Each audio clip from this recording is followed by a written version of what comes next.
Un petit mot d'accueil. Merci à ceux qui se sont déplacés aujourd'hui. Voilà, je remercie beaucoup Odile d'avoir accepté de venir faire cette conférence, cette table ronde sur la dynamique des territoires. Je trouve que c'est très intéressant et j'espère très inspirant pour le nôtre. J'avais invité pas mal d'élus. Bref, petit point de suspension. Et donc, voilà, merci beaucoup, parce qu'en plus, là, c'est très concret. Ça qui est vraiment intéressant, c'est tout le processus dans certains territoires.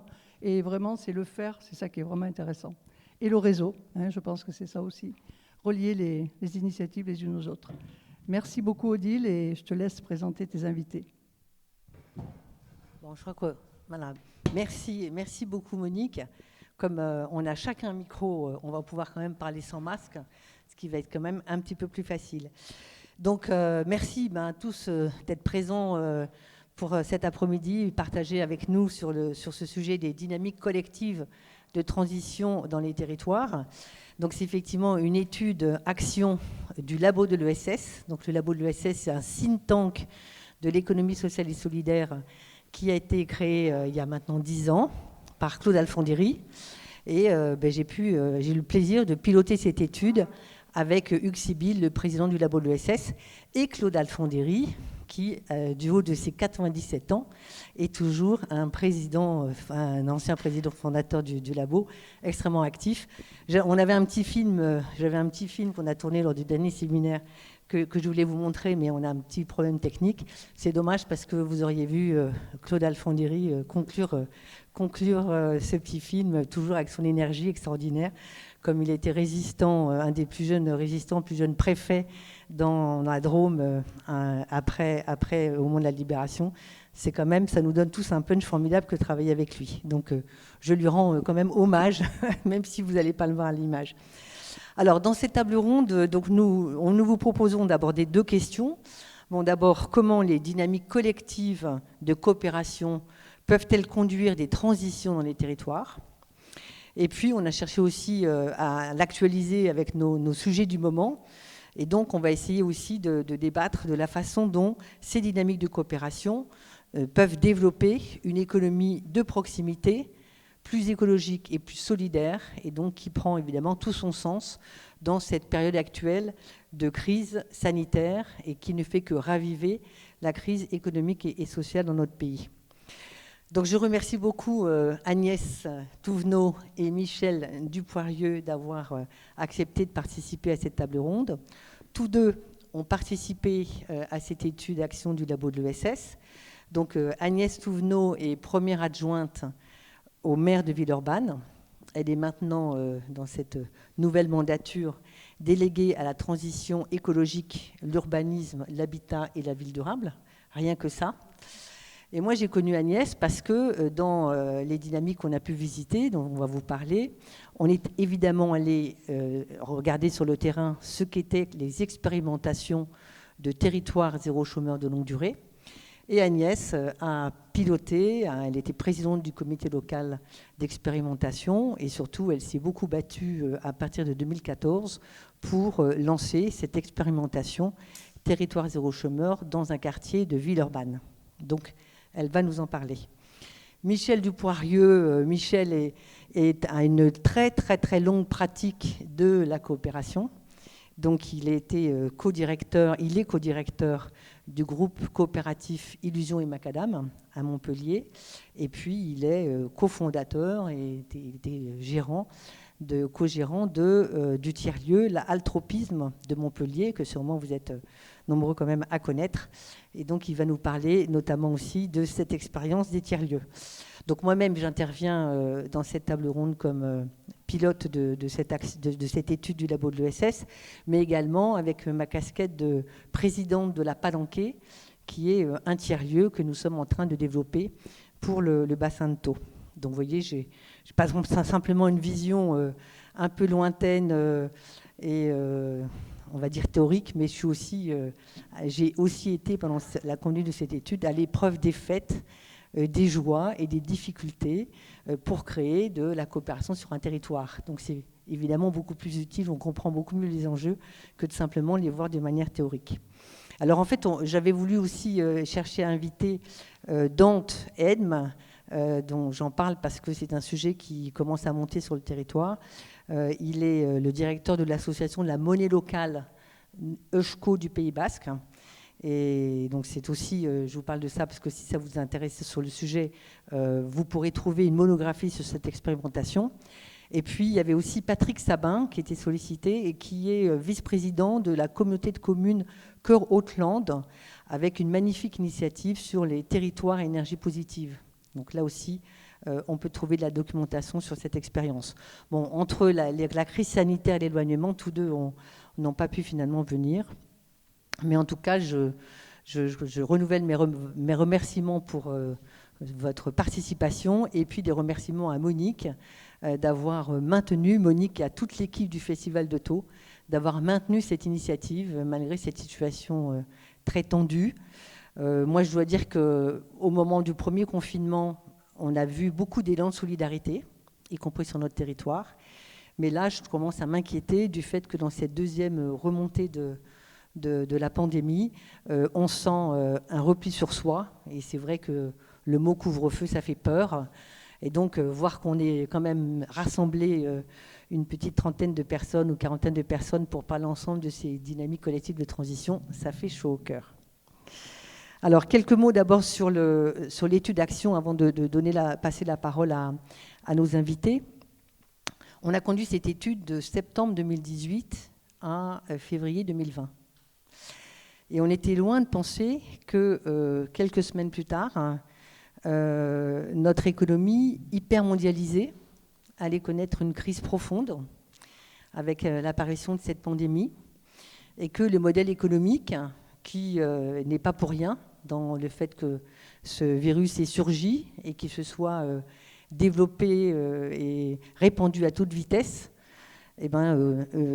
commençait à être mis en cause et que de plus en plus de personnes se rendent compte qu'on va dans le mur entre la crise écologique et puis ce type de pandémie, on va clairement dans le mur.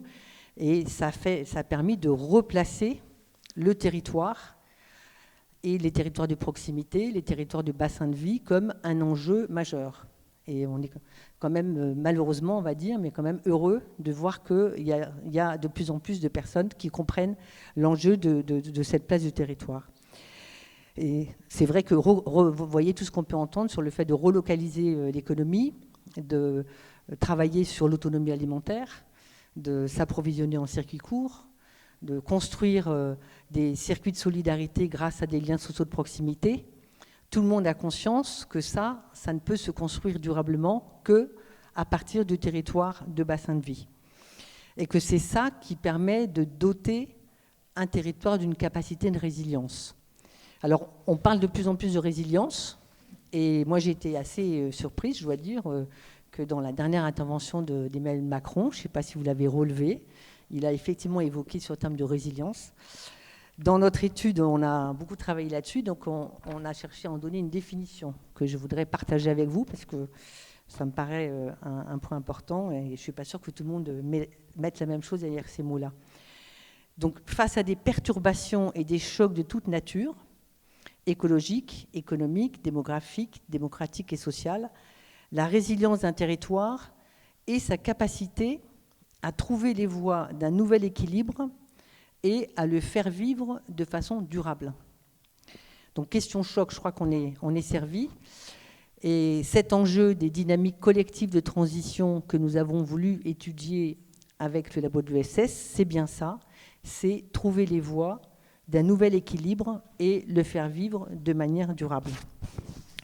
Donc c'est ça qui nous a amené à nous intéresser à différentes dynamiques de coopération sur les territoires. Mais en fait, on s'est vite aperçu qu'il en existait beaucoup en France, mais qu'elles étaient isolées les unes des autres, souvent dispersées et très souvent enfermées dans leur propre culture, en ne traitant finalement qu'un seul aspect de la transition. Donc on a territoire zéro chômeur qui, évidemment, cherchait à traiter la question sociale de l'accès à l'emploi. On a les territoires à énergie positive qui traitent de l'indépendance énergétique. On a des tiers-lieux qui peuvent traiter à la fois d'aspects culturels ou d'aspects d'émergence entrepreneuriale. On a les projets alimentaires territoriaux qui traitent de l'alimentation durable et d'une agriculture beaucoup plus diversifiée sur un territoire et saine en termes de santé. Mais finalement, chacune travaille dans son environnement, dans ses objectifs, et partage peu avec les autres. Alors que pour doter un territoire d'une capacité de résilience, il faut créer du lien entre toutes ces dynamiques, il faut créer de la synergie, et c'est ça qui va permettre, il faut les inciter à faire système ensemble. Et c'est ce caractère systémique qui va conférer de la durabilité à une transformation qu'on crée sur un territoire. Donc notre sujet, c'était comment faire en sorte que toutes ces multiples dynamiques qui existent en France réussissent localement à se rencontrer et à faire système ensemble. Alors on s'est dit, il faut déjà aller les rencontrer, regarder comment ils travaillent, et puis pour la première fois, réussir à les faire dialoguer ensemble. Donc on a commencé un tour de France de dynamique collective de transition en choisissant un ou deux exemples d'une dizaine ou douzaine de typologies de dynamique. Et si on peut mettre la carte, voilà, on est allé sur le terrain étudier 17 dynamiques. Donc par exemple, le projet alimentaire territorial du Douaisis, qui est un projet qui était porté par la communauté d'agglomération du Douaisis, mais qui ensuite agrège énormément d'acteurs. Le sujet part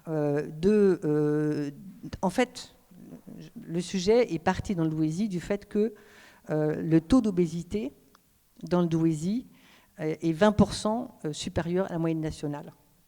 Donc, évidemment, le lien santé-alimentation. Et premier sujet pour l'agglo, comment on change l'alimentation dans les cantines scolaires et dans tout ce qui dépend de la communauté d'agglo.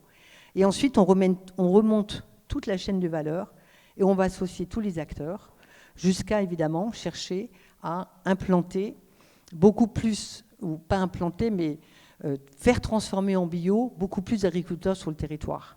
Et pour ça, la communauté d'agglo met à disposition d'agriculteurs 2 hectares de terrain pour qu'ils viennent tester une production bio sans avoir de risques financiers en termes d'occupation de leur propre espace pour eux. Donc vous voyez, on va travailler sur toute la chaîne avec une multitude d'acteurs. On est allé voir la marque de territoire qui s'appelle In Seine-Saint-Denis et qui est portée par le département du 93 pour changer l'image du territoire, en interne et en externe. On est allé voir 2 expériences de territoire zéro chômeur en zone urbaine, à Villeurbanne, mais aussi en zone rurale à Prémery. On est allé voir des éco-territoires, la Bio-Vallée dans la Drôme, ou les villages du futur dans le Morvan, qui est une expérience de revitalisation de territoires ruraux. On est allé voir des tiers-lieux. On est allé voir celui de Metz, qui s'appelle Blida, et celui de Toulouse, qui s'appelle les Imaginations Fertiles. Bien sûr, aussi étudier la monnaie locale d'USCO, le territoire énergie positive de Cœur-Haute-Land dont je vous ai parlé, le pôle territorial de coopération économique de FIJAC, qui s'appelle FIJACTEUR. Et puis, comme vous le voyez sur ce diapo, on a cherché aussi à regarder ce qui existait comme dynamique de coopération dans l'économie que je vais appeler classique. Toutes les expériences qui sont là citées, il y en a certaines qui sont de l'économie sociale et solidaire, il y en a d'autres qui sont pas forcément institutionnellement de l'ESS, mais toutes s'inscrivent dans un objectif de transition, dans un objectif de transformation.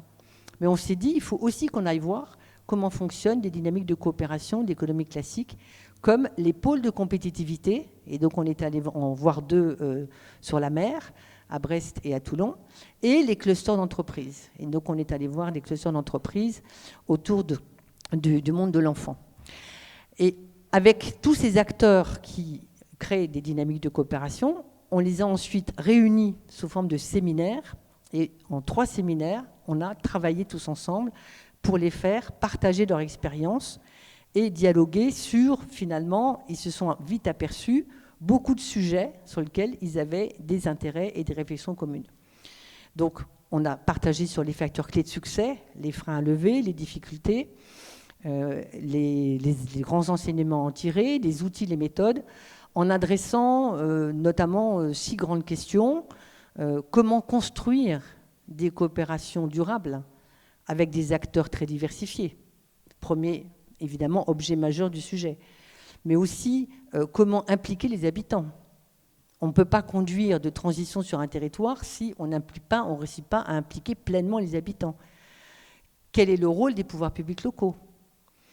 Comment on construit des modèles économiques pérennes? Parce que ces transformations de territoire, on sait qu'on les conduit dans la durée. Le facteur temps est absolument essentiel. Quel modèle de gouvernance? Quelle structure juridique? Comment est-ce qu'on parvient à développer une culture entrepreneuriale? Vous voyez, donc on a travaillé sur tous ces items et on a pu, à partir de là, donc, sortir un document qui se veut en fait une illustration des enseignements, mais surtout un outil très opérationnel avec beaucoup d'exemples, toujours illustrés de ces 17 dynamiques visitées, avec l'objectif finalement que ce travail soit un travail d'accélération, ça soit un accélérateur de tous les acteurs qui cherchent à soit faire émerger une dynamique de coopération sur leur territoire, soit à la consolider. Alors malheureusement, donc cette étude, elle est évidemment disponible sur le site du labo de l'ESS, mais vous en avez aussi quelques exemplaires ici pour ceux que ça intéresse, puisque le festival s'en est fait livrer quelques-unes. Alors malheureusement, je ne peux pas vous projeter le petit film qui illustrait, qui a été filmé le dernier séminaire. On voyait un petit peu l'ambiance d'échange entre tous ces acteurs, mais on va évidemment s'appuyer sur le partage d'expériences que vont nous donner Agnès et Michel. Et je crois que, en conclusion sur tout ce travail, je crois que l'idée, et ça c'est vraiment ma conviction profonde, c'est qu'on voit que ces territoires de proximité, c'est en fait la bonne échelle. C'est la bonne échelle, à mon sens, moi j'en ai vraiment maintenant aujourd'hui cette conviction forte, pour réussir à construire des transformations, des transitions robustes, durables et systémiques, parce que on peut réussir à faire travailler ensemble les acteurs économiques, les acteurs sociaux, les associations, les acteurs culturels, les pouvoirs publics locaux et les habitants. On a besoin de cette échelle de proximité pour réussir à faire travailler toutes ces personnes ensemble. Et c'est ce lien fort de coopération qui permet de donner ce caractère durable et systémique de la transition. Voilà l'objectif, et on en pourra en reparler en conclusion sur comment on agit finalement de cette façon-là sur notre territoire du bassin de Thau, parce que c'est aussi une des questions qui nous habitent. Alors, Agnès, donc, toi, tu as beaucoup porté, y compris à l'origine, cette expérimentation de territoire zéro chômeur de longue durée. C'est un sujet d'actualité, parce que, peut-être le savez-vous, l'Assemblée nationale vient de voter l'extension de cette expérimentation à 50 nouveaux territoires. Aujourd'hui, il y en a 10. Il y en a eu 10 depuis 2017, début 2017. Et le Sénat, c'était au passage au Sénat, mais le 13 octobre, le Sénat a aussi voté, avec quelques amendements, donc il va y avoir encore un aller-retour, mais a aussi voté cette proposition de loi. C'est aussi une proposition, ce n'était pas un projet de loi, une proposition de loi. Bon, donc on a quand même des chances de voir cette expérimentation qui va pouvoir toucher 50 nouveaux territoires. Donc est-ce que tu peux expliquer ce que c'est que territoire zéro chômeur? Est-ce que tu peux expliquer d'abord ce que c'est qu'une entreprise à but d'emploi? Merci Odile. Bonjour à toutes et à tous. Merci de l'invitation. Alors, Territoire zéro chômeur, c'est un projet qui est une expérimentation sociale, politique, d'action publique qui vise à supprimer le chômage de longue durée sur un territoire. C'est la mise en œuvre du droit à l'emploi qui est inscrit dans la Constitution, dans le préambule de la Constitution, notamment de 1946. Alors c'est un projet qui a été pensé, imaginé par ATD Quart Monde, en partant de 3 postulats. Le premier, c'est que parmi les chômeurs de longue durée, ces personnes-là, elles ont des compétences, mais que le marché de l'emploi actuel ne parvient pas à capter, ne parvient pas à valoriser. Et donc, on a des centaines de milliers de personnes qui restent au chômage, notamment au chômage de longue durée.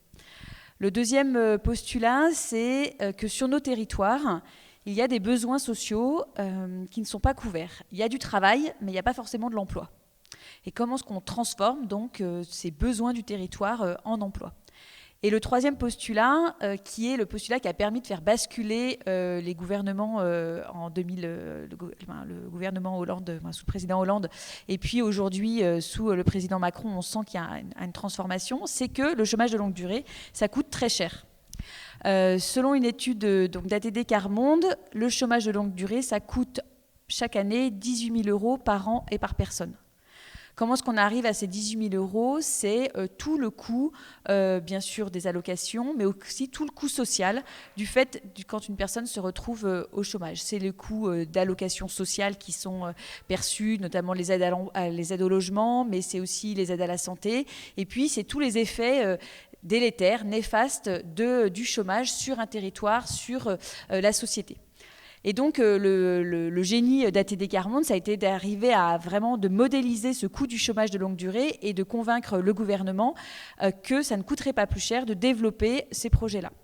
Donc, ils ont réussi. Il y a eu une loi d'expérimentation qui a été votée à l'unanimité en février 2016 et qui a permis à 10 territoires d'être choisis après une âpre bataille et des dossiers de candidature dignes d'une candidature au JO pour être finalement choisis. Et donc, c'est dans ce cadre-là que j'ai porté la candidature de Villeurbanne en étant à ce moment-là adjointe au maire en charge notamment de l'emploi et de l'insertion et de l'économie sociale et solidaire à Villeurbanne. Et donc, on a apporté le projet sur un territoire, sur un quartier politique de la ville, qui s'appelle le quartier politique de la ville Saint-Jean, qui est un territoire enclavé entre une autoroute, un canal, un périphérique, un quartier de 4000 habitants dans lequel, à peu près, on estime qu'il y a 400 personnes qui sont privées d'emploi. Et j'utilise le terme de privé d'emploi à dessein, c'est-à-dire que c'est le droit à l'emploi. Il ne s'agissait pas simplement d'être inscrit à Pôle emploi. Sur ces 400 personnes, seulement 200 personnes sont inscrites à Pôle emploi. Toutes les autres sont ce qu'on appelle les invisibles, ou plutôt ce que nous, les pouvoirs publics, nous ne voyons pas. Donc toutes les personnes qui ont abandonné la recherche d'emploi, toutes les personnes qui sont au RSA et qui, après des dizaines et des dizaines de lettres de motivation, de CV envoyés, se retrouvent sans jamais aucun entretien et ne passent jamais le cap de l'entreprise. Et donc derrière cette expérimentation, il y a la création d'une entreprise à but d'emploi. Et donc l'entreprise à but d'emploi, elle a comme vocation à produire 2 produits. Elle a 2 produits. Son premier produit, c'est de l'emploi. Elle produit de l'emploi. Et elle embauche sans condition, sans sélection, des chômeurs de longue durée du territoire. Et son deuxième produit, c'est la création de services pour le territoire, pour répondre aux besoins sociaux du territoire.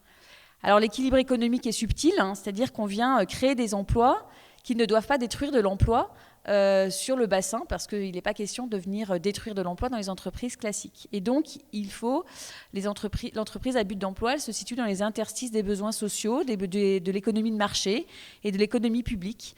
Et on vient créer des emplois sur des besoins qui sont aujourd'hui non satisfaits. Donc, on a tout un travail un peu complexe pour venir qualifier c'est quoi un besoin non couvert. Donc ça, c'est le projet de Territoire Zéro Chômeur.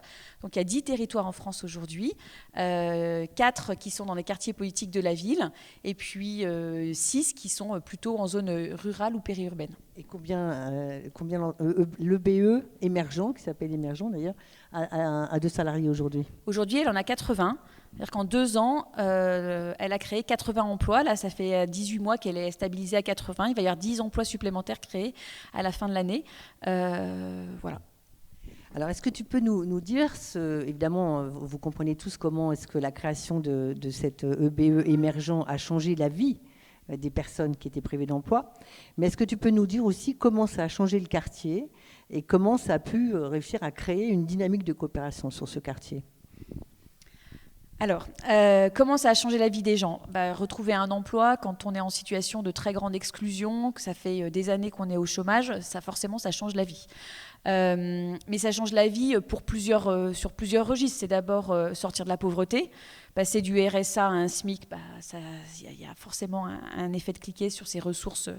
Mais c'est aussi les ressources psychiques que ça révèle. C'est-à-dire qu'en fait, quand on intègre un collectif de travail, on n'est plus seul chez soi, on s'inscrit dans une dynamique collective.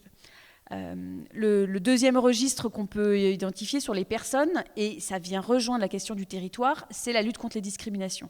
Donc on est dans un quartier politique de la ville. Beaucoup de personnes ont vécu un parcours discriminatoire dans leur parcours d'emploi, pour de multiples raisons, pour des questions d'âge, pour des questions de santé, pour des questions d'origine ethnique, pour des questions de religion.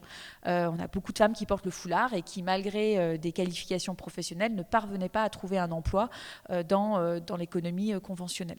Et donc là, le fait d'offrir un emploi, de permettre l'accès à un emploi sans condition, ça change des choses, notamment chez les enfants de ces parents, puisque voilà, eux aussi ils se disent que peut-être qu'un jour ils auront un avenir peut-être un peu plus radieux que la galère que leurs parents ont vécue. Et donc ça, on voit, et notamment on a des témoignages de la part des enseignants du quartier qui nous disent on commence à observer des choses.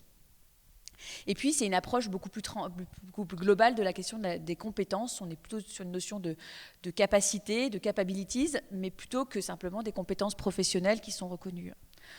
Après, ce que ça génère sur le territoire, je vous le disais, avec les parents, les enfants, on voit qu'il commence à se créer quelque chose, mais je vais dire, on a une preuve de modestie, quoi. Ça commence, on ne peut pas du tout dire, ça fait juste 4 ans que ça fait 3 ans d'effectifs que l'entreprise tourne, mais quand on est dans une pauvreté depuis très longtemps, ça ne change pas du jour au lendemain. Donc voilà, on est dans une dynamique de coopération, mais c'est pas encore gagné. Hein, c'est pas voilà. Et pour ce que ça change pour le territoire, ce qu'on observe, c'est que ça change beaucoup de choses du côté de l'action publique. Donc moi, je suis élue. Hein, donc en fait, on vient produire le projet avec les habitants et avec les entreprises du quartier, puisque l'entreprise qu'on a créée, Émergent, elle a comme actionnariat les entreprises du territoire, mais aussi des acteurs, des individus. Et en fait, on a créé une entreprise du territoire. Et donc, pour les pouvoirs publics, en fait, ça nécessite un peu de se déporter et de ne pas être tout seul à la manœuvre et de ne pas décider tout seul. C'est parfois un peu compliqué, notamment pour l'administration, qui a du mal, quand notamment les services de l'État nous disent « non, mais c'est nous qui allons décider ». Et on dit « non, c'est pas vous qui allez décider tout seul, c'est collectivement on va décider, donc collectivement on rentre dans un processus de décision collective. Donc ça change.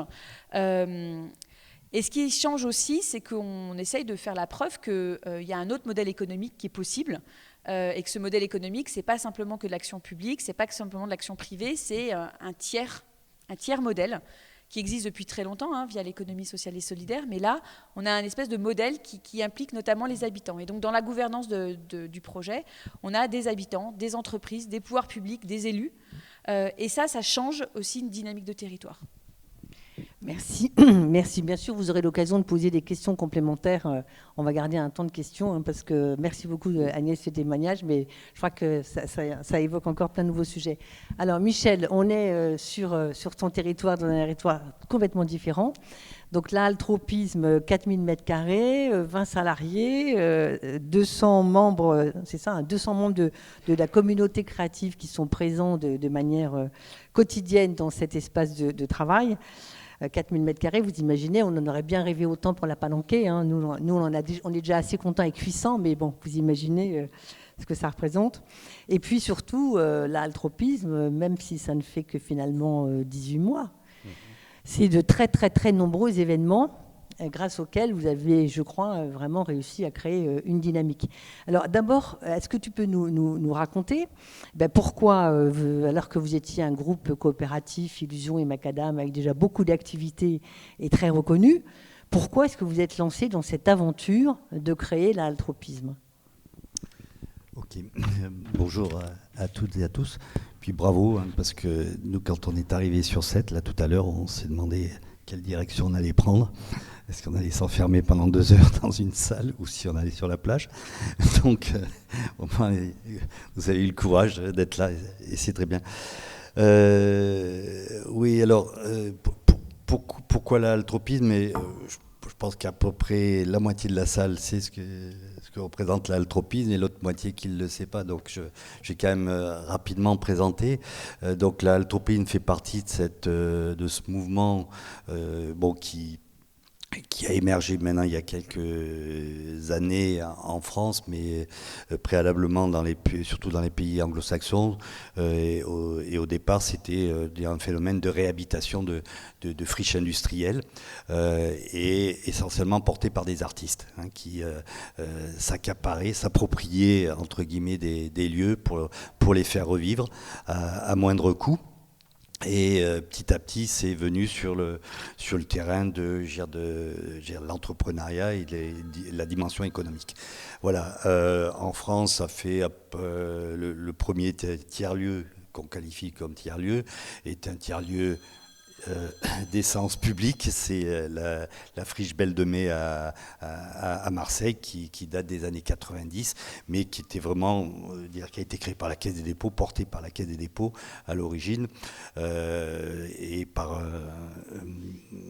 je sais plus son nom, un artiste de l'époque, un metteur en scène, qui avait une vocation essentiellement culturelle et qui est petit à petit a pris une dimension socioculturelle et entrepreneuriale. Alors le tiers-lieu, il n'y a pas de définition. Le tiers-lieu, c'est ce qu'en font les initiateurs du tiers-lieu. C'est pour ça qu'on en a dans tous les domaines. Et clairement aujourd'hui, c'est même un terme qui devient un peu galvaudé, et même on parle un peu de bulle des tiers-lieux, c'est-à-dire qu'ils s'en créent pratiquement toutes les semaines. Et bon, on se dit il va y avoir quand même à un moment donné cette forme de sélection naturelle qui va se mettre en place, parce que les modèles économiques des tiers-lieux sont extrêmement compliqués. Alors, j'y reviendrai parce que ça me paraît important, notamment par rapport aux dynamiques territoriales. Un tiers-lieu, donc le nôtre, c'est en effet la réhabilitation d'une friche, non pas industrielle mais militaire. On a cherché un vieux bâtiment industriel sur Montpellier, on n'en a pas trouvé. Par contre, sur Sète, il y a quand même des potentiels beaucoup plus importants. Et puis, à un moment donné, on a eu l'opportunité de monter un projet sur un ancien atelier de maintenance mécanique dans les anciennes casernes de Montpellier. Alors, dans le cadre, non pas d'une opération de rénovation de quartier, mais de phase amont de cette rénovation. C'est-à-dire que la problématique de la ville de Montpellier, de la métropole de Montpellier, était dans l'attente de réhabiliter ce quartier, de l'activer, c'est-à-dire d'avoir de la vie dans ce quartier. Et donc, ils avaient repéré notre groupement, au départ, qui a été créé dans les débuts des années 2000 sous forme associative et qui est devenu un groupement coopératif. Alors, et ça a croisé une ambition au niveau du groupement, c'est une ambition très française, c'est de dire qu'on est d'autant plus reconnu en France quand on est une entreprise ou une organisation de quelque nature que ce soit, si on a un lieu identifié. Si on est simple locataire dans un immeuble tertiaire, on ne pèse pas grand-chose. Par contre, si on a un lieu identifié qu'on peut mettre en avant, clairement, ça permet de sécuriser, renforcer le développement de notre organisation et de notre entreprise.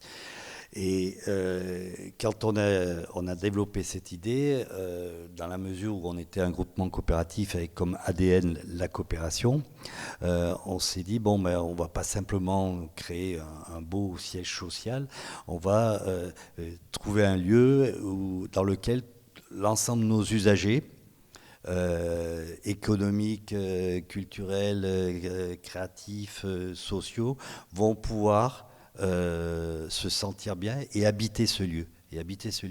Et permettre à l'ensemble de nos usagers d'utiliser ce lieu comme un lieu de facilitation de chacune de leurs activités. Voilà. Et après, c'est des opportunités de tout projet entrepreneurial, à savoir qu'on a rencontré Bon, d'une part, la collectivité qui était d'accord pour nous louer le site, et puis on a rencontré tout un tas d'acteurs qui étaient intéressés par ce projet et qui l'ont en particulier financé. Alors, la spécificité de notre tiers-lieu et de la Altropim, c'est, il y avait plusieurs axes. Le premier, c'était de travailler autrement. C'était de créer un lieu où on travaille autrement. Alors que c'est galvaudé comme terme, mais bon, on reprend. Travailler autrement, c'est de casser les codes. Et Dieu sait si aujourd'hui ça nous revient en boomerang, mais casser les codes du travail. C'est-à-dire de faire en sorte que les gens qui travaillent dans ce lieu, ils créent une dynamique, de la synergie, des échanges. Et ça, juridiquement, on est une sorte d'hôtel d'entreprise. C'est-à-dire que les entreprises signent une convention, non pas un bail, mais une convention de prestation avec nous, comme dans tout hôtel d'entreprise. Simplement, qu'est-ce qu'on apporte en plus? C'est des lieux événementiels qui peuvent utiliser pour leur showroom, pour leurs échanges, leurs rencontres professionnelles, etc. Un lieu de convivialité qui est le bar-restaurant. En un an, on est devenu le 6e distributeur de bière de Montpellier. C'est quasiment indécent.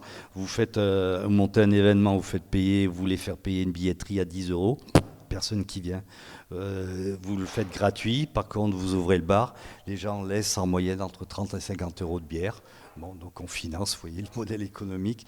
Moi, je suis pas de la culture, ni de la restauration, mais j'avoue que j'ai été surpris par certains comportements, et notamment celui-ci. Sauf qu'aujourd'hui, clairement, quand on a monté le modèle économique au départ, on pensait avoir des recettes annexes. Et par exemple, dans cette période de crise, heureusement qu'on a eu le bar-restaurant. Alors là, maintenant, ça y est, c'est terminé pour la fin de l'année. Mais entre juin et septembre, on a fait plus 30% de chiffre d'affaires sur le bar-restaurant. Et ce qui nous a permis de financer un certain nombre d'événements qui étaient adossés à la restauration. Et alors, à part boire des bières ensemble, voilà, après un bilan de 18 mois, qu'est-ce que vous constatez que ça génère, ce lieu, comme dynamique de coopération entre les acteurs qui le fréquentent? Alors, je plaisante qu'à moitié en disant boire des bières, c'est important, parce que on se rend compte que beaucoup de choses se passent à travers ces interstices du travail, c'est cette vie sociale de par le lieu. C'est pas simplement une machine à café le matin, les gens se retrouvent, des jeunes ensemble. Il y a la vie du tiers-lieu, elle est pas dans les bureaux, elle est dans les interstices des espaces. Alors, donc qu'est-ce qu'on fait? C'est 230 espaces de travail, c'est 80 entreprises, pas mal d'indépendants, mais on a des TPE jusqu'à une dizaine de salariés. Donc c'est un lieu événementiel que tu évoquais. Sur 2019, on a été le lieu le plus fréquenté de Montpellier. On a eu près de 100 000 visiteurs dans l'année. Pratiquement la même chose en 2020, malgré la crise. Et c'est près de 400 événements dans l'année qui touchent tous les publics. Voilà. Et à travers ces événements, qui la plupart sont gratuits, donc financés par d'autres modèles, en fait, on touche tous les publics. Et la principale touche de notre marque de fabrique de l'Altropim, c'est d'amener l'ensemble des publics. Et donc, vous avez aussi bien un festival électro de 15h à 22h le dimanche, le lendemain ou la veille, une conférence débat avec des gens bien connus. C'est des soirées swing, c'est l'AMIC, c'est Montpellier Industrie Culturelle et Créative, donc c'est des rencontres professionnelles. Et c'est cet ensemble qui fait qu'aujourd'hui, on rayonne et que le lieu est vraiment un lieu de vie socio-économique du territoire. Et ça, c'est important. Alors après, par rapport à la problématique des dynamiques territoriales, pareil, on reste très humble. Aujourd'hui, s'il y a une des orientations sur lesquelles on est très prudent, c'est l'intégration dans le territoire, mais vraiment local. hein. On est arrivé, nous on est entouré du principal quartier gitan de Montpellier, principal quartier maghrébin de Montpellier, l'autre il y a les Pieds Noirs. Bon, et ce qu'on n'a pas voulu, nous, c'est arriver en disant, ben voilà, on va amener les solutions qui vont permettre d'améliorer la vie de ces quartiers. Non, et donc on a mis en place un certain nombre on a mis en place un marché en soirée, marché paysan en soirée. On a mis en place les cuisines, on les met à disposition des associations locales. Bon, et elles viennent petit à petit, mais on ne cherche pas à provoquer. Parce qu'on sait que sinon, on va être, excusez-moi, l'élu qui est là, on ne veut pas être l'instrument d'une politique publique, on veut être l'instrument de ces populations, et on y vient petit à petit. On a mis en place un point de vente Emmaüs, c'est impressionnant comme ça marche. On a mis en place des marchés de plantes vertes, c'est assez bête comme projet, mais c'est plusieurs milliers de personnes qui viennent à ces manifestations, et c'est en ça que on est un lieu qui facilite ces dynamiques territoriales. Voilà. Okay. Merci Michel, je crois qu'on va poursuivre. Alors peut-être quelques mots quand même sur la Palanquée. Là je prends ma casquette de la Palanquée pour en dire quelques mots et dire effectivement en quoi dans le projet de la Palanquée on a bien cet objectif de réussir à créer de la coopération sur le territoire, et le territoire pris comme territoire bassin de vie, c'est-à-dire pour nous c'est tous les temps de taux, hein, tout le bassin de taux. Donc la Palanquée, c'est un projet qui est porté par un collectif, hein, qui était le collectif de l'association 7 en commun. Hein, donc il est toujours managé par un comité de pilotage qui s'étend au fil du temps. Hein. Maintenant d'ailleurs on a 2 membres éminents de notre comité de pilotage qui sont dans la salle, Christian et Marie-Claire. Donc on est à peu près une 12aine maintenant. Et ce tiers-lieu de la Palanquée, comme disait Michel, tous les tiers-lieux sont différents, ça dépend des besoins du territoire et de qui les construit.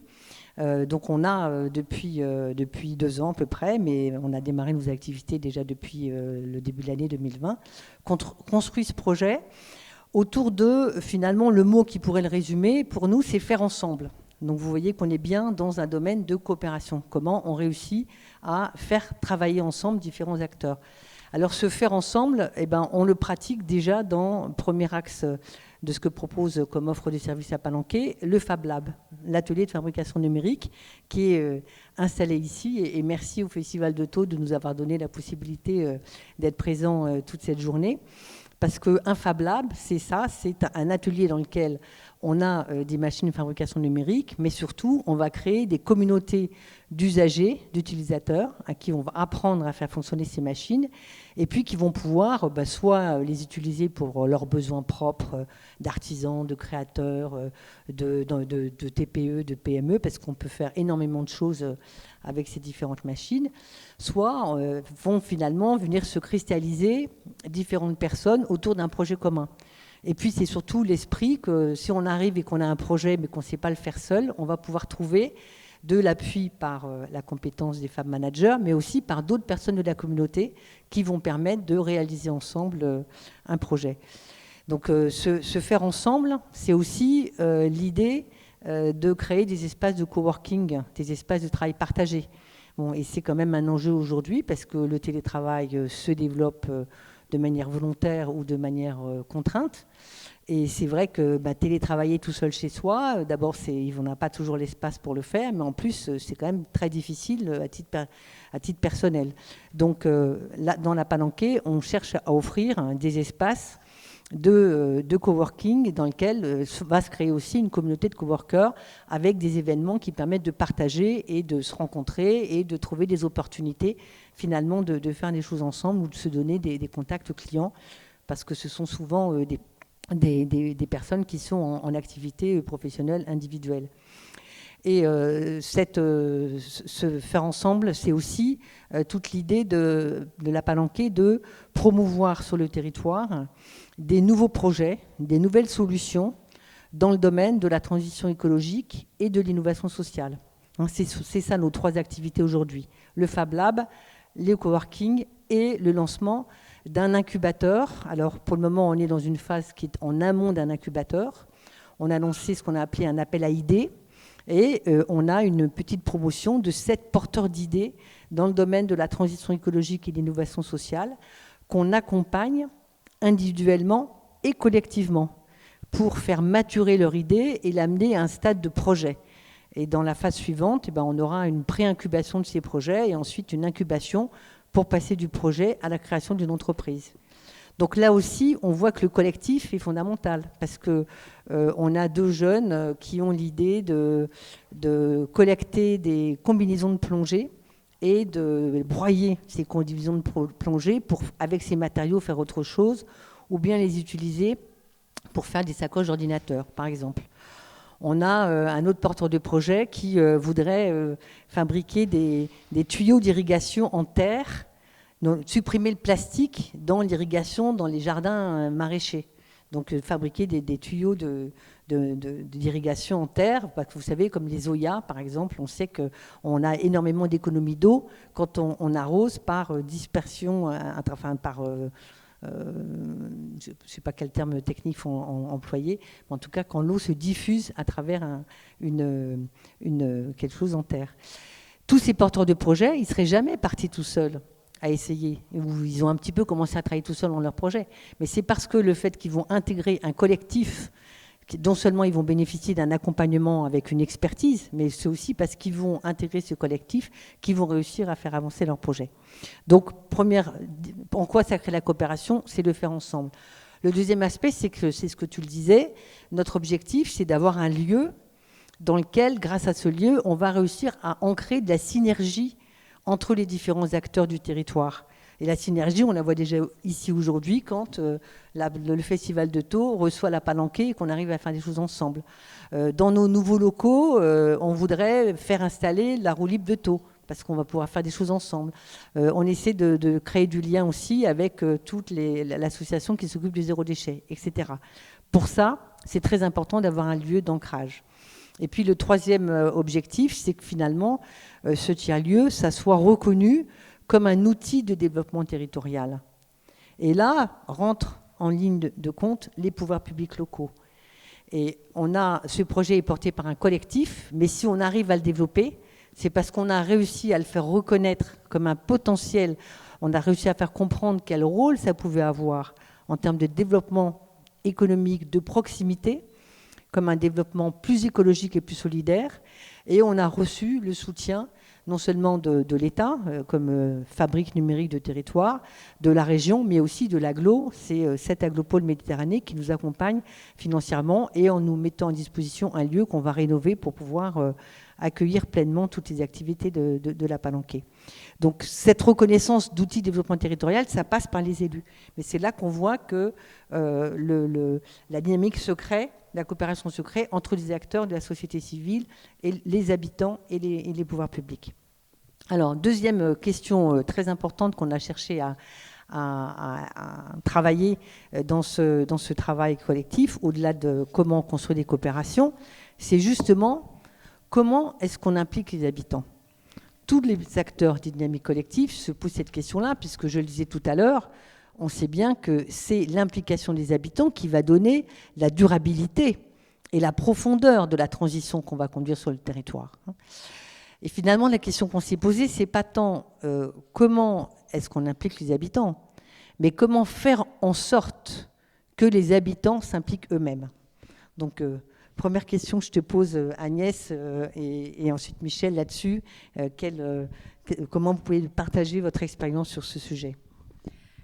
Alors, c'est vrai que le projet Territoire Zéro Chômeur, ce qui change fondamentalement par rapport aux politiques d'emploi qui sont habituellement portées, notamment par l'État, c'est que c'est des politiques d'habitude qui sont très descendantes. Donc on a des entreprises d'insertion, des chantiers d'insertion qui viennent employer des personnes, sélectionner des personnes qui ont été rendues éligibles par Pôle emploi.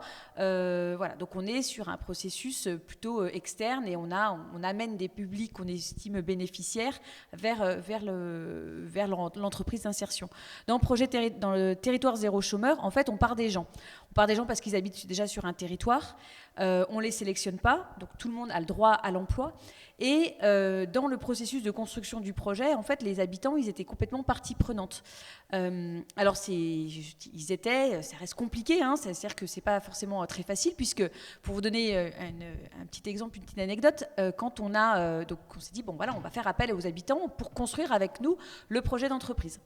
Et donc, comment est-ce qu'on fait pour identifier les personnes privées d'emploi sur un territoire ? On va passer vers Pôle emploi et la mission locale. Et donc, on envoie un courrier à toutes les personnes du quartier qui sont donc inscrites à Pôle emploi et à la mission locale. Donc, ça fait 250 courriers qui partent.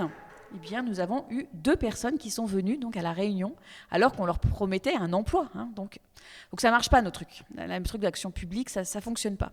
Donc, comment est-ce qu'on a fait ? On a fait du travail de rue, du travail social de rue, avec des éducateurs. Et on est allé chercher les gens un à un. Et puis après, le bouche à oreille a fonctionné. Et c'est comme ça qu'on a créé un premier collectif d'habitants avec lesquels, pendant 9 mois, on a construit la candidature et on a construit le projet d'entreprise. Le deuxième axe aujourd'hui sur lequel on travaille, puisque l'entreprise est créée, c'est comment est-ce que les activités qu'on développe l'entreprise émergent avec les habitants.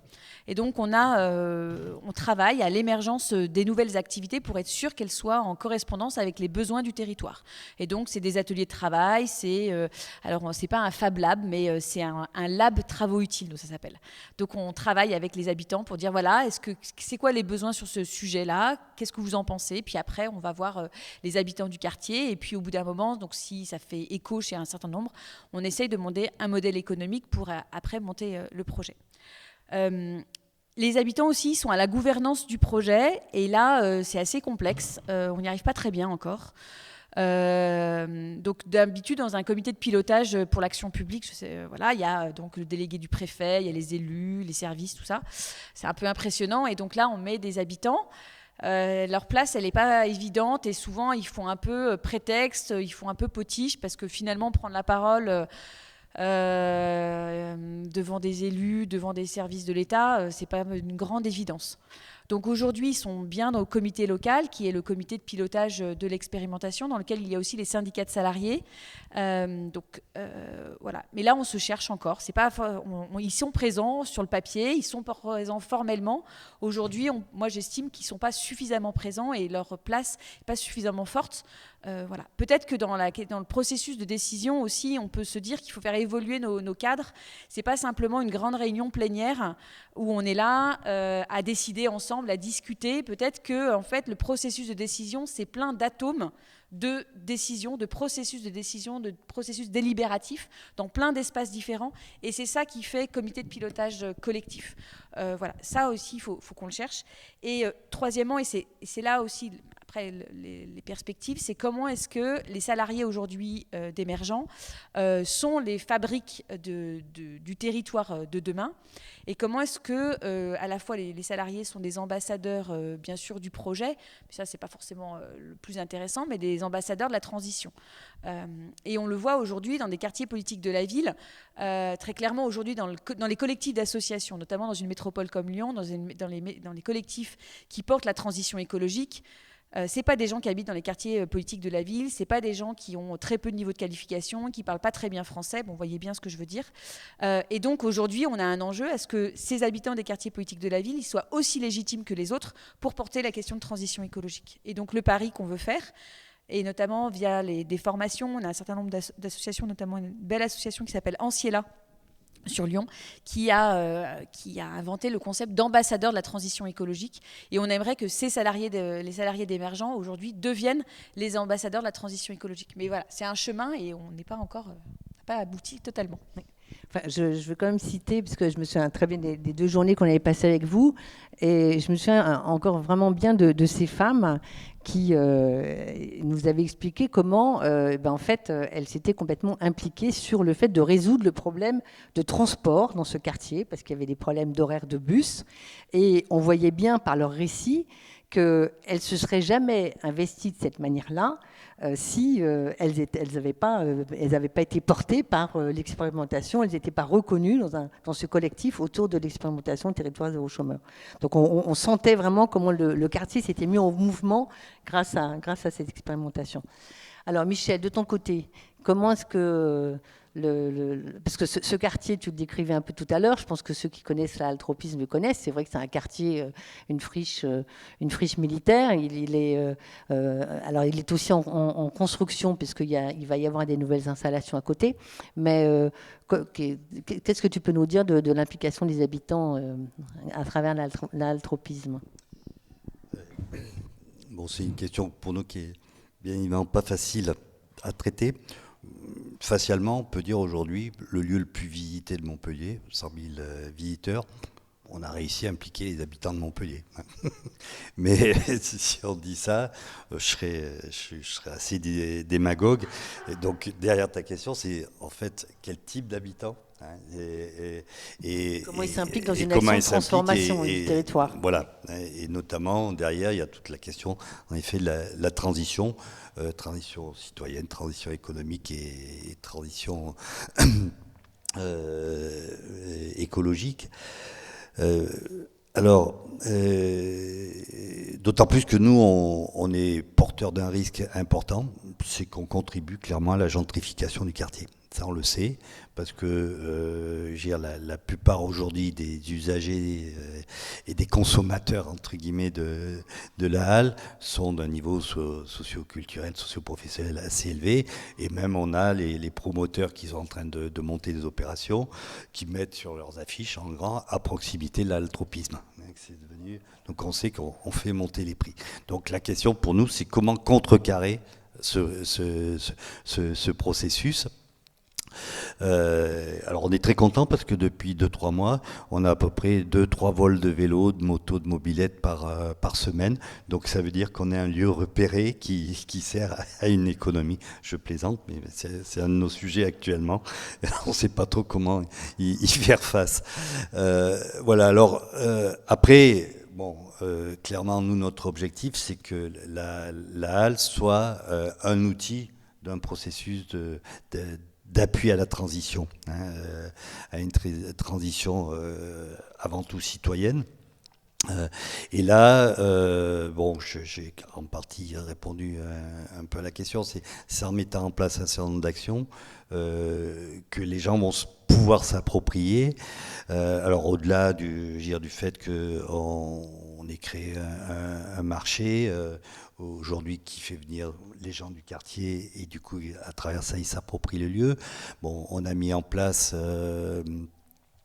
aussi un lieu expérimental de compostage pour l'ensemble du quartier. On travaille avec les écoles justement sur ces processus-là. On travaille avec Enercop, qui est la coopérative donc, de distribution d'énergie renouvelable, d'électricité d'origine renouvelable. Bon, et il y a des stages qui se mettent en place avec un certain nombre d'écoles d'ingénieurs, et on va bientôt avoir des toitures expérimentales. Bon, voilà, donc on enclenche tout un tas d'actions, mais en même temps on est très clair, hein, parce que c'est probablement le sujet le plus compliqué à mettre en place. C'est pas un hasard si tu nous poses cette question. D'autant plus que nous, ancienne friche militaire, on n'est pas dans un quartier pauvre. On est à la périphérie, nous on est dans un quartier résidentiel et la première réaction des habitants, c'était une réaction négative. Tiens, première réaction, un tract, on a accueilli le plus grand urinoir de Montpellier. Deuxièmement, le bruit. C'est quand il y a des milliers de personnes qui viennent le week-end, ça crée de la nuisance. Donc la réaction des habitants, dans un premier temps, ça a été une réaction négative. Alors, ça se dépasse, et là aujourd'hui on est plutôt bien intégré par rapport à un public qui est un public résidentiel. Mais comment faire en sorte que ça ne soit pas ce public qui utilise la halle, mais bien les quartiers alentours. Bon, on est très optimiste, hein, parce que on le voit, et notamment le chemin, nous, c'est aussi par rapport à travers les publics scolaires. C'est un point d'entrée essentiel parce que pour les instituts, pour les éducateurs, c'est un lieu d'ouverture, c'est un lieu où les gens ne sont pas stigmatisés, c'est un lieu où il y a une offre culturelle, artistique, citoyenne relativement ouverte et qui fait que chacun y trouve son compte. Voilà. Après, bon, là, on rentre dans des processus, mais à chaque fois, le problème, c'est aussi un problème de modèle économique. Hein. Ça, on n'en a pas parlé tout à l'heure, mais bon, dans les tiers-lieux, il y a deux types de tiers-lieux. Il y a les tiers-lieux qui sont essentiellement issus d'une politique publique. Et il n'y a pas de jugement derrière, hein. Donc qui sont avant tout accompagnés, et c'est le cas, on peut dire la palanquée, hein, dire qu'il y a une grande partie même si c'est compliqué, mais en vrai, nous, c'est dire l'investissement s'est fait, le montage du tiers-lieu s'est fait sans aucune subvention. On a eu 0 subvention, on a obtenu après, a posteriori, mais sur le montage du projet. Donc, ce qui crée un modèle économique qui fait qu'aujourd'hui, on doit rembourser à 8 ans, entre 8 et 10 ans, l'ensemble, c'est 2 millions, c'est un budget d'investissement de 2 millions. Donc on sait que d'ici 10 ans, même moins 8 ans maintenant, on va devoir rembourser. Donc ça veut dire que toute opération aujourd'hui doit trouver son propre modèle économique, et c'est les excédents sur un certain nombre d'opérations qui vont nous permettre de financer tout ce qui touche on va dire les habitants avec une approche sociale. Il faut être clair. Et c'est pour ça que je parlais la restauration, le bar-restauration, c'est clairement aujourd'hui une des sources principales qui va nous permettre de monter des opérations à but beaucoup plus social. Oui, peut-être juste une précision quand même sur, avec ce que tu disais sur le modèle économique de la Palanquée. Donc je disais qu'évidemment au moment du lancement, donc là on a lancé les activités de la Palanquée depuis début 2020. On n'a pas encore suffisamment de chiffre d'affaires, donc ce genre de projet ne peut se lancer que grâce à un appui de subvention publique ou de subvention privée. Nous, on a aussi beaucoup sollicité de fondations, par exemple le fourgon que vous voyez là et toutes les machines numériques. Elles ont été financées par effectivement une subvention de la région, de l'agglo, mais aussi une grosse subvention de RTE, de la fondation RTE, de la Fondation de France, de la Fondation du Crédit Coopératif, etc. Le modèle économique, c'est quoi? C'est en fait, on a une structure qui est une société coopérative d'intérêt collectif qu'on a créée avec 7 en commun, avec d'autres personnes morales et personnes privées, physique privée, et dans lequel effectivement est aussi associé cette Aglopole Méditerranée. Et cette société coopérative d'intérêt collectif, elle va rénover le lieu qui nous est mis à notre disposition, et ensuite elle va le gérer, et elle a l'objectif d'avoir une autonomie financière à horizon de 3 ans. Donc l'essentiel de la rénovation, on va dire que 75% de la rénovation va se faire par les subventions publiques, mais là aussi, la SIC va devoir aller emprunter pour en payer une partie. Donc ce qui va faire vivre la Palanquée à terme, c'est de trouver une autonomie financière grâce à un café-cantine, sur le modèle de l'altropisme, hein, mais également grâce des activités de coworking, la gestion du bâtiment, la location de salles de réunion, etc. Toute une série d'activités. Et c'est très important de trouver cette autonomie financière à 3 ans, à 3-4 ans, parce que c'est ça la pérennité du projet. En fait, ce qui est quand même très favorable au tiers-lieu dans les politiques publiques depuis aujourd'hui mises en place par l'État ou la région, c'est qu'ils nous accompagnent sur 3 ans. Vous voyez ? Donc on n'est pas obligé de refaire tous les ans des réponses à des appels à projets. On en fait aussi pour avoir d'autres subventions. Mais c'est important de pouvoir travailler comme ça dans la durée des 3 premières années. Et puis il y a une deuxième partie de l'activité qui est plus tournée vers la montée en compétences numériques sur le territoire grâce au Fab Lab, le lien social de proximité, la médiation numérique, etc., qui est porté par l'association 7 en commun. Et là, je te rejoins. À terme, on arrive à une autonomie financière à hauteur de 50%, parce qu'on veut conduire beaucoup d'actions de mixité sociale, de mixité intergénérationnelle. Et donc ça demande de faire des projets et d'aller chercher des financements dans le cadre des contrats de ville, etc. Donc on marche un peu sur ces 2 jambes. Alors, dernière question que je voulais vous poser avant de donner la parole à la salle, c'est quel est le rôle finalement de ces dynamiques de coopération dans ce contexte de pandémie, dans ce contexte de crise écologique, dont maintenant tout le monde prend nettement plus conscience, dans ce contexte de crise sociale. En quoi les dynamiques de coopération que vous avez pu animer apportent des nouvelles solutions, et en quoi elles contribuent à renforcer une économie de proximité et une économie plus écologique et plus solidaire. Michel, peut-être tu commences, et puis après, je dirai quelques mots d'Apalanqué avant de faire conclure à Agnès. Je pensais que j'aurais 5 minutes pour réfléchir. Non, bon, ben là, c'est très clair. Bon, pour nous, le projet, bon, pas le projet, la Altropine, c'est un projet politique. Hein, et clairement politique, à savoir que notre ambition, c'est de faire en sorte que, à travers le travail qu'on mène, il y a une prise de conscience sur les problématiques de transition, quelles qu'elles soient. Alors, j'ai le problème de la crise actuelle, dire c'est un problème court terme, hein, c'est une espèce de tsunami en même temps économique, intellectuel, de santé publique, bien évidemment, mais je pense que nous, on va, en tant que tiers-lieu, on ne va pas apporter de réponse à la problématique actuelle. Par contre, ça vient nous renforcer qu'il faut casser les codes économiques, culturels et citoyens.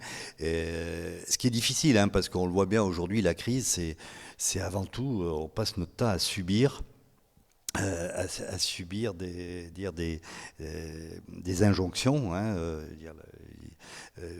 bon, on est d'accord ou pas, mais il y a une espèce de... Nous, la principale inquiétude qu'on a aujourd'hui, c'est de voir l'abattement de la plupart des équipes, hein, devant ce qui se passe.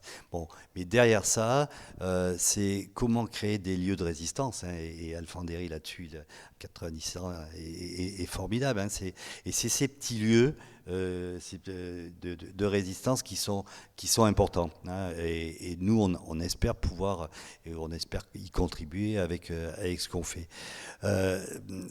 Bon, je sors peut-être un peu du sujet, mais la problématique, hein, du rapport, et ça on pourra en discuter même après, avec les pouvoirs publics, hein, sur ces dynamiques territoriales, pour moi, est important. Je vais être un peu provocant, hein, mais et parce que justement, j'ai beaucoup apprécié le travail qui a été fait. Moi, je suis convaincu que les dynamiques territoriales peuvent difficilement être portées par les pouvoirs publics. Et j'ai presque envie de dire, à partir du moment, et là je vais me faire vraiment assassiner, à partir du moment où les pouvoirs publics prennent en charge une dynamique territoriale, il y a des logiques qui sont des logiques électorales, qui sont des logiques de pouvoir, qui se mettent en place, et c'est très difficile. Alors nous, on l'a vécu même dans nos... le maire de Montpellier, je peux le parler, l'ancien maire de Montpellier, je peux en parler, il n'a pas été réélu, mais c'est très bien. Il était persuadé que la Altropine, c'était lui qui l'avait fait. Nous, on paye un loyer. Ils ont mis 20 000 euros dans la SIC, hein, sur 2 millions, 20 000 euros. Et chaque fois qu'on recevait quelqu'un qui ne lui plaisait pas, dont le maire de Sète, qui est venu nous voir, on recevait un coup de téléphone du cabinet. Bon, ben, qu'est-ce qu'on a fait ? On a demandé au maire de nous inviter pour qu'on s'explique. Et on lui a dit... Et il a commencé à nous dire, ouais, mais vous avez invité un tel, vous avez invité un tel, vous avez invité tel. Bon, ça va pas du tout. Bon, on lui a dit, mais vous avez mis combien ? Et là, boum, pendant une seconde, il a réfléchi, il a dit, ah ben oui, c'est vrai, on n'a rien mis. Voilà. Et alors, c'est une anecdote encore une fois, un peu méchante, mais c'est pour dire qu'à un moment donné, une dynamique territoriale, clairement, elle doit être avant tout portée par les acteurs qui en sont à l'origine, et à partir du moment où la politique, la politique s'en empare, ça devient très compliqué. Alors ça, c'est pour vous faire réagir. Hein. Ça, vous avez compris. Ça a été... qu'il fallait pas seulement... Ah non, c'est bon. Effectivement, le rôle des pouvoirs publics locaux, ça a été des sujets avec des discussions extrêmement intéressantes. Et ce qu'on a quand même vraiment vu avec nous, tous les différents acteurs de terrain, là, c'est que finalement, ça demande un changement de posture des élus. Et nous, nous, à l'Apalanqué, c'est des discussions, des choses qu'on a réussi à conduire avec nos élus de notre territoire. Parce que c'est vrai que c'est la compréhension que des impulsions de changement et de développement économique, écologique, démocratique, ça peut être porté que par des citoyens. Et que les élus, ils sont dans un rôle de facilitateur, ils sont dans un rôle d'appui, mais surtout, il faut qu'ils laissent faire. Et nous, quand on a conduit notre projet avec l'agglo, moi j'ai toujours dit, attention, la gouvernance, c'est nous, c'est le collectif qui a la gouvernance. Quand on a créé la SIC, on a un collège d'initiateurs, vous savez, une SIC, c'est à grande géométrie variable, on la crée comme on veut. Donc on a un collège qui a 45% des droits de vote, qui est le collège des initiateurs du projet, c'est-à-dire 7 en commun, la BGE, parce que c'est notre associé, et des personnes physiques. On a les salariés et les résidents qui ont 15% des droits de vote, les salariés et les résidents du tiers-lieu. Donc ensemble, on a 60% des droits de vote parce qu'on voulait absolument avoir la majorité. On a nos partenaires locaux qui ont 15% des droits de vote, et à 7 Agglo-Pôle Méditerranée et au SMBT, qui ont quand même apporté la moitié du capital de la SIC, parce qu'on a une SIC avec 40 000 € de capital, on leur a dit 25% des droits de vote, pas plus. Parce que la gouvernance, il faut que le projet il soit animé, il soit porté par le collectif de citoyens.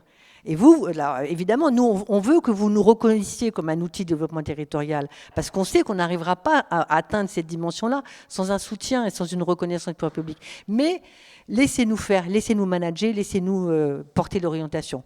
Bon, et donc c'est effectivement un combat, mais je dois dire que quand même ça progresse, et qu'il y a une reconnaissance de ce point de vue-là. Et moi, je salue quand même un changement de posture des élus et des services.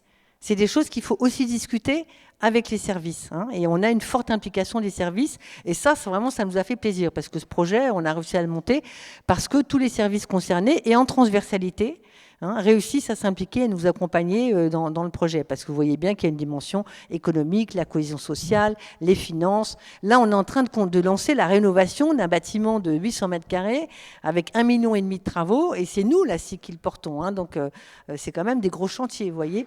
Et c'est grâce à ça, y compris, on occupe pendant 2 ans, pendant le temps de rénovation, on occupe des locaux provisoires. Donc, c'est aussi une implication des discussions avec la ville de Sète qui nous met à disposition des locaux. Alors, les élus, comment tu peux réagir là-dessus? Parce qu'il y a quand même élus et élus. Non, mais c'est sûr que le projet Territoire Zéro Chômeur, il nécessite que l'élu il change de posture, parce qu'on ne décide pas tout seul, puisque je vous disais, autour de la table, la gouvernance, elle est très multipartie prenante. On voit aujourd'hui que, donc ça fait 3 ans effectivement que les entreprises ont ouvert, et donc on a cette deuxième loi d'expérimentation qui est en cours de discussion au Parlement. Et là, on le voit bien, toutes les tensions, puisque au Sénat, au moment de la commission des lois au Sénat, le projet a été réécrit, et donc il avait été décidé par les sénateurs que le projet serait sous la tutelle du préfet et de Pôle emploi. Et donc là, on va branle-bas de combat dans l'association Territoire Zéro Chômeur de longue durée pour dire, mais non, en fait, c'est pas l'esprit du projet.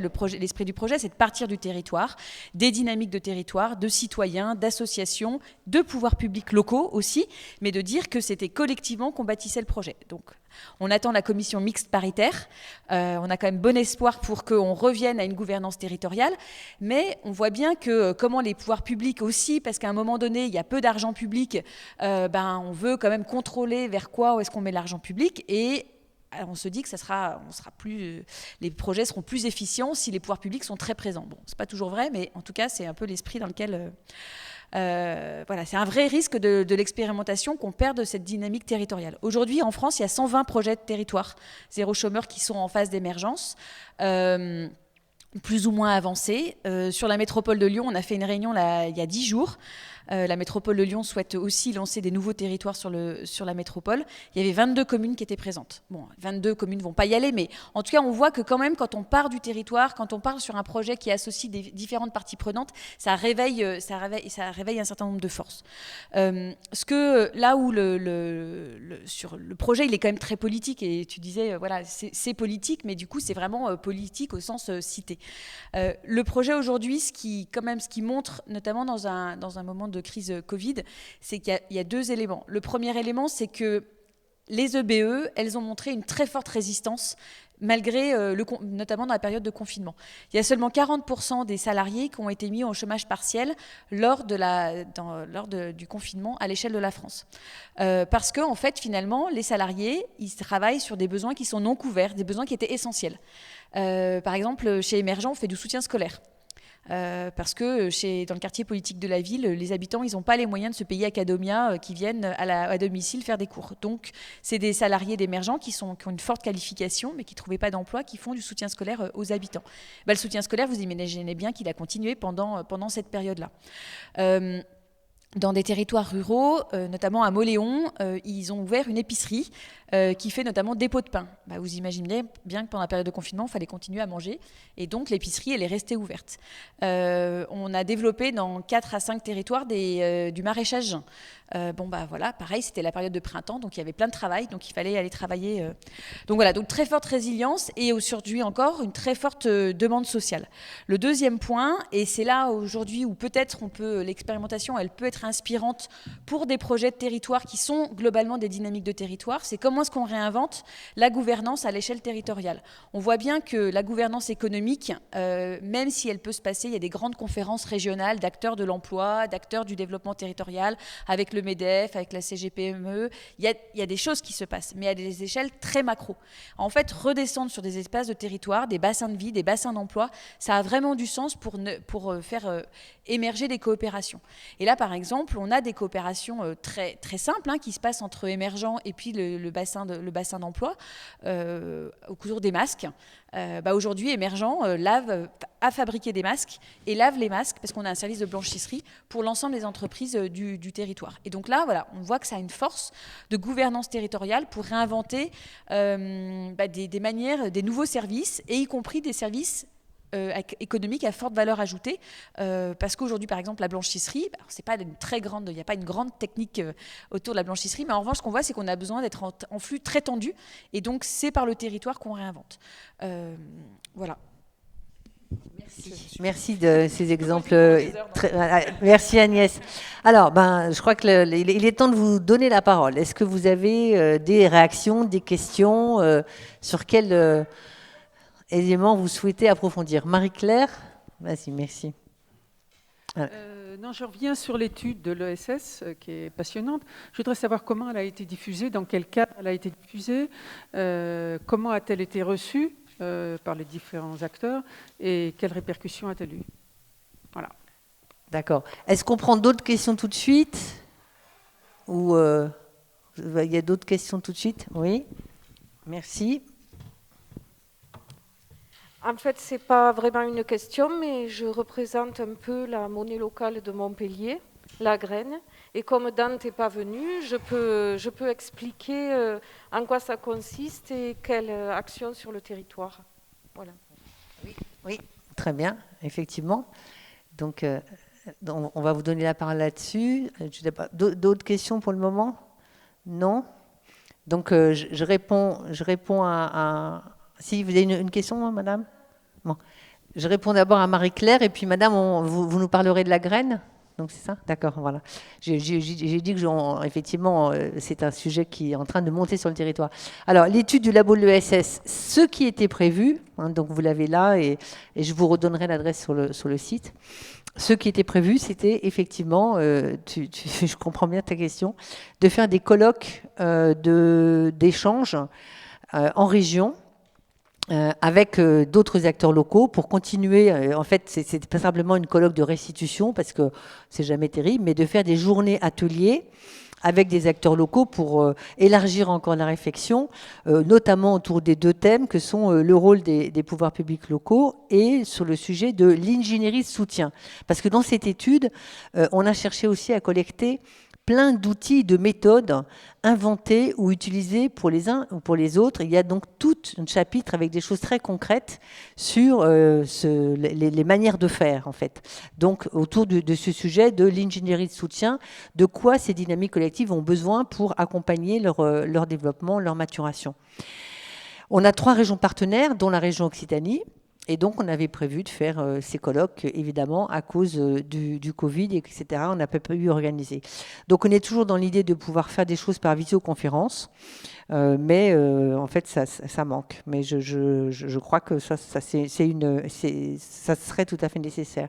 Alors maintenant, il y a une deuxième dimension dont j'ai pas beaucoup parlé encore et qui était dans le petit film, là, si on avait pu vous le passer. A émergé à la suite de tout ça l'idée de communauté apprenante. Ces soixantaines de personnes qu'on a reçues dans ces séminaires, d'horizons différents géographiquement, mais également d'un point de vue culturel, comme je vous l'ai expliqué, ils se sont tous dit, c'est idiot d'arrêter de partager ensemble. Et donc, comment on réussit à faire émerger au niveau national des communautés apprenantes avec soit des visites apprenantes les uns les autres, soit des lieux de rendez-vous réguliers dans lesquels on peut continuer à débattre ensemble et à travailler ensemble sur des sujets d'intérêt commun. Bon, au niveau national, ça a aussi du mal à émerger, mais l'idée est de voir comment on peut réussir à faire émerger ça à un niveau de territoire de bassin de vie. Chaque, finalement, type de dynamique collective a des structures collectives internes dans lesquelles ils travaillent. Les territoires zéro chômeur, ils ont des associations, ils se voient souvent, ils discutent ensemble de leurs sujets. Les TEPOS travaillent ensemble. Les tiers-lieux ont une structuration. Moi-même, je suis administratrice de l'association France Tiers-Lieux. Et au niveau de la région, avec l'aide de Altropisme et d'autres, on est en train de créer un réseau régional des tiers-lieux. Donc ça, c'est très utile parce que ça nous permet de progresser chacun dans notre propre développement. Mais ça ne remplace pas une communauté apprenante entre différentes expériences de nature différente sur un territoire. Et donc moi, c'était ce que je voulais proposer en conclusion de cet après-midi, c'est tentons de commencer à créer une communauté apprenante entre les différents acteurs du bassin de Thau qui travaillent chacun sur des sujets différents, mais qui veulent tous conduire une transition écologique, sociale et solidaire. Et ça, c'est un des objectifs de la Palanquée, de pouvoir être, dans quelques mois, qu'on sera mieux installé, un lieu pour proposer comme ça une réunion entre tous les acteurs autour de cette idée. Donc, merci Marie-Claire de m'avoir posé cette question. Alors, Madame, vous voulez nous parler de la graine? Témoigner de l'expérience de la graine? Allez-y. Donc, en France, il y a 82 monnaies locales, dont la plus grande, c'est le SCO au Pays Basque, avec 1 500 000 équivalents euros mis en circulation. Et il y a 2 ans exactement, à Montpellier, nous avons lancé la graine à partir de Montpellier. Et maintenant, elle est en train de s'étendre autour du bassin de Thau, autour du Pic Saint-Loup et en pays Cœur d'Hérault. Et donc, on a à peu près 105 professionnels qui font partie. C'est un réseau de professionnels et un réseau d'utilisateurs. On en a 600. Et les utilisateurs viennent chercher des graines ou les commandent en échange d'euros.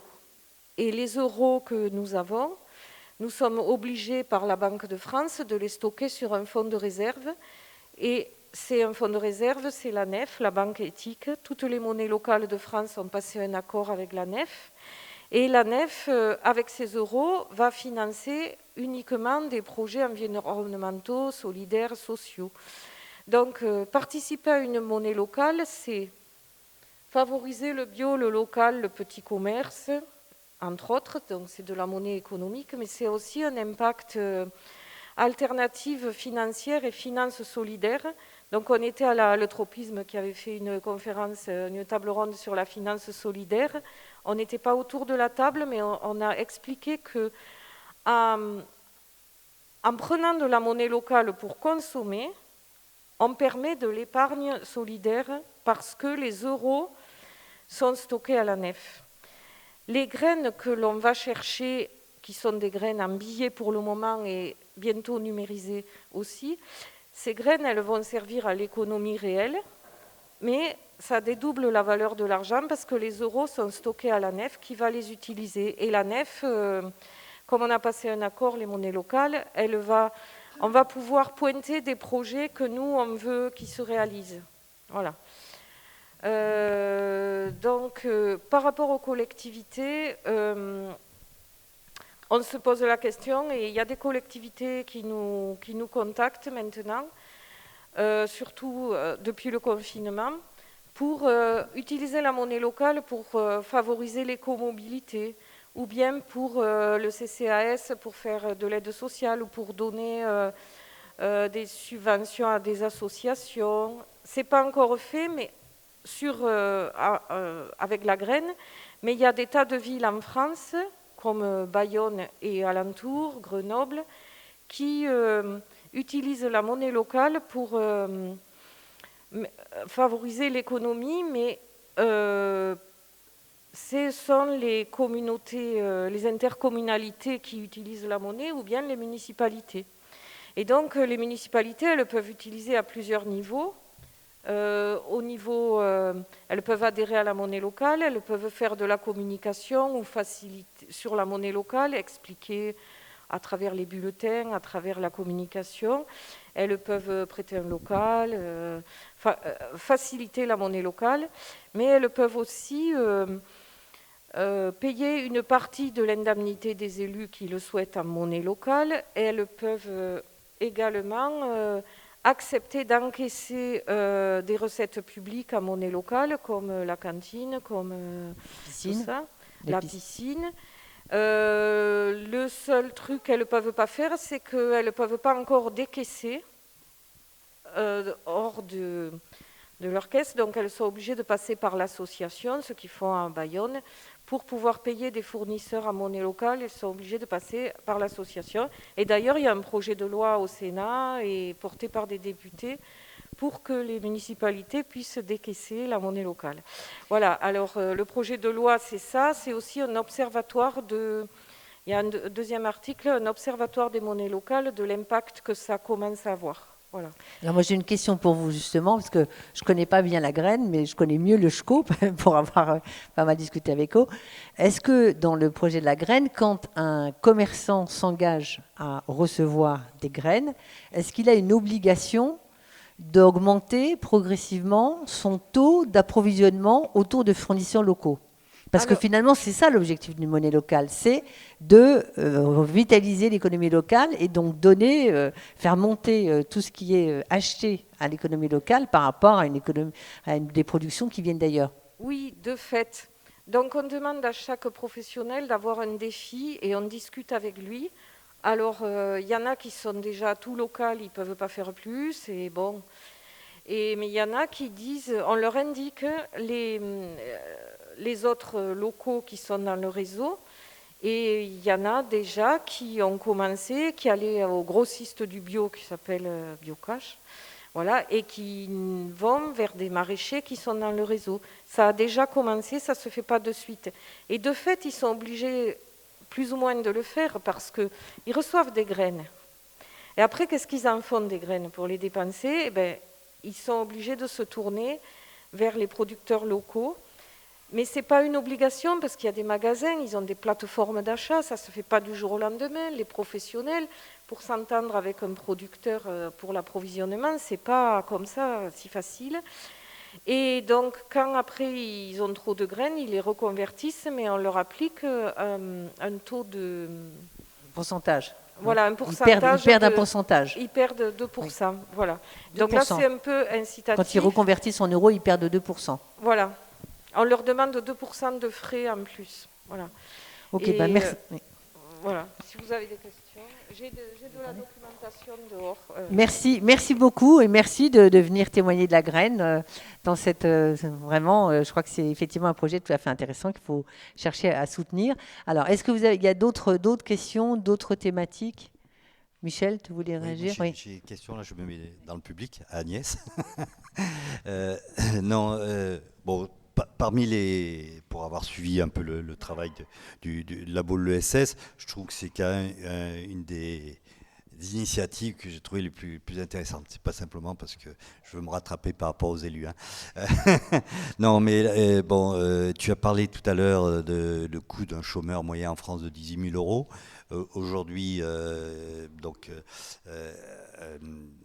un salarié, dire d'une entreprise à but d'emploi, il coûte combien du coup à l'État, donc pour avoir quand même un minimum de comparaison. Deux, moi je suis très étonné qu'on soit obligé de passer par une loi pour permettre un certain nombre d'expérimentations. Et que je trouve au niveau, au niveau national, que du moins 50, c'est très peu. Hein. Et donc, troisième question, il y en a 3, c'est par conséquent... tu disais qu'il y avait 120 projets, je crois, actuellement en cours. Donc il y en a 70 qui vont rester sur le carreau ou sur le quai de la gare.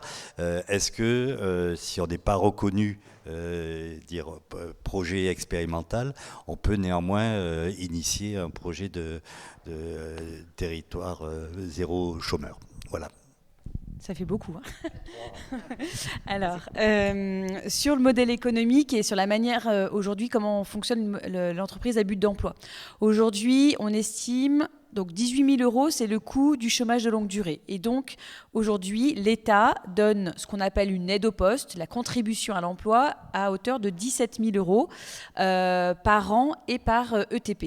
Donc ça, c'est l'aide au poste qui permet donc de financer un SMIC, puisque un SMIC chargé, et comme il y a beaucoup d'exonérations de cotisations sociales, c'est plutôt 20 000 euros. Donc, donc il y a à peu près 3 000 euros qu'il faut aller chercher.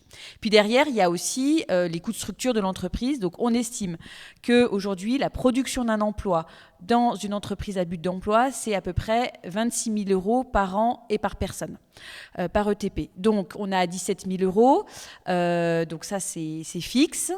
Ensuite, derrière, c'est une entreprise, donc elle génère, aujourd'hui, je vous disais, elle générait 2 produits, un de l'emploi, donc elle a la contribution à l'emploi, et deuxièmement, elle fait du chiffre d'affaires par rapport aux activités qu'elle développe. Elle développe des activités globalement dans 3 secteurs, services aux entreprises, services aux habitants et transition écologique.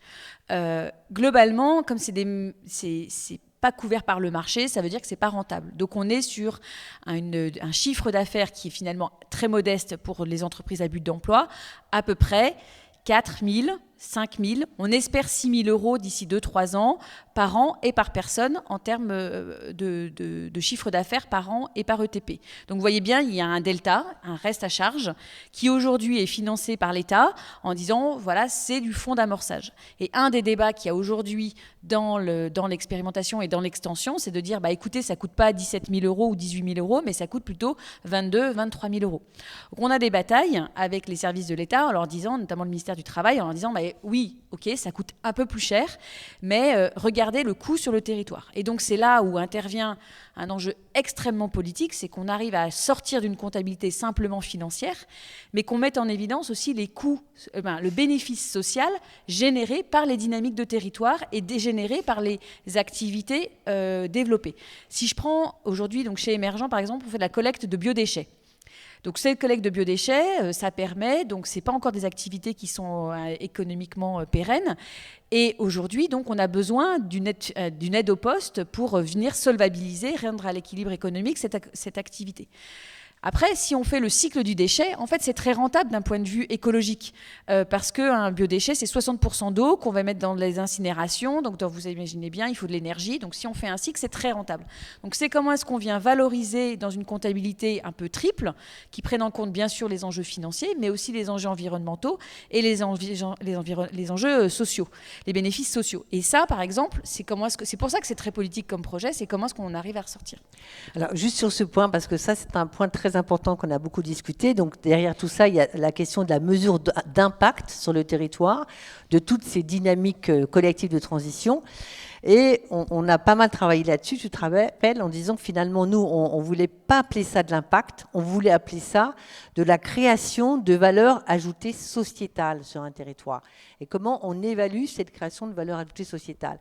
Et ça, finalement, ça repose la question de la valeur. Et je crois que dans ce contexte de crise écologique, de pandémie, de crise sociale, on voit bien qu'il y a beaucoup de choses qui nous ramènent à cette question de la valeur et de la prise en compte de toute la valeur ajoutée, de la chaîne de valeur ajoutée sociétale qu'on crée sur un territoire, justement en ayant plus sur un territoire comme le vôtre de personnes privées d'emploi, avec toute la chaîne finalement d'effets indirects qui se créent non seulement pour les personnes elles-mêmes, mais sur l'ensemble de la dynamique créée sur le territoire.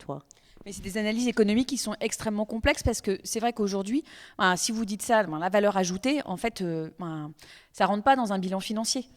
Et donc, dans le résultat d'exploitation, ça ne fonctionne pas. Donc, en fait, aujourd'hui, on est un peu... on a une dimension très militante qui dit, bah voilà, on a de la valeur ajoutée sociétale et c'est très intéressant et donc on est tous convaincus. Et puis, de l'autre côté, en fait, on a même la Caisse des dépôts, la Banque des territoires, qui nous parle, bah voilà, compte de résultats. Voilà. Donc, aujourd'hui, par exemple, c'est comment est-ce qu'on arrive à faire des bilans carbone qu'on vient après monétiser. Alors, mais après, on perd une partie de la valeur ajoutée sociétale. La question du lien social, par exemple, on fait de l'accompagnement à la marge des seniors qui sont pas en perte d'autonomie, mais qui commencent à être un peu fragiles. Ben ça, par exemple, il n'y a pas de modèle économique, sauf que toute la littérature scientifique internationale sur la perte d'autonomie met en évidence l'enjeu majeur de la question de la marge vers entre 70 et 75 ans. Si on arrête de marcher à ce moment-là, c'est une perte d'autonomie bien plus rapide et bien sûr des coûts de la dépendance, ça on sait très bien monétiser. Donc c'est comment est-ce que cette marche-là entre 70 et 75 ans, on arrive à la monétiser et à la rendre et à la faire financer aussi, parce que derrière il y a des coûts de financement, parce qu'un poste quand même ça coûte, c'est de l'emploi. Donc c'est ça qu'on est en train de travailler. Après, sur les 120 territoires et les 120 projets, et il y en a 50, c'est vrai qu'on espérait qu'il y ait un peu plus, que le gouvernement suive sur plus de projets de territoires. Si on n'est pas retenu, qu'est-ce qui se passe ? En tout cas, ce qu'on a vu dans la première série d'expérimentation, donc on était 10 territoires à être retenus, il y en avait 30 qui étaient rentrés dans une dynamique de territoire. Il y en a quelques-uns qui ont réussi à survivre à le fait qu'ils n'aient pas été éligibles. Ça a été très difficile, mais on a vu que ça avait remis en mouvement un certain nombre de personnes, et notamment il y a beaucoup de personnes privées d'emploi qui ont retrouvé un emploi rien que en étant dans un processus collectif de construction d'un projet collectif, parce qu'on reprend confiance en soi, parce qu'on se dit qu'on a d'autres compétences que celles qu'on avait écrites sur son CV, et que finalement ça redonne une confiance. Ça a aussi redonné une confiance au territoire, parce qu'ils se sont aperçus que ça avait fait rencontrer des chefs d'entreprise et des associations qui s'étaient jamais parlé. Ils avaient vu que des élus étaient quand même pas si bêtes que ça, et que finalement ça avait redonné aussi de la confiance sur le territoire. Et il y a un certain nombre de projets qui ont basculé plutôt vers des modèles d'entreprise d'insertion un peu classiques.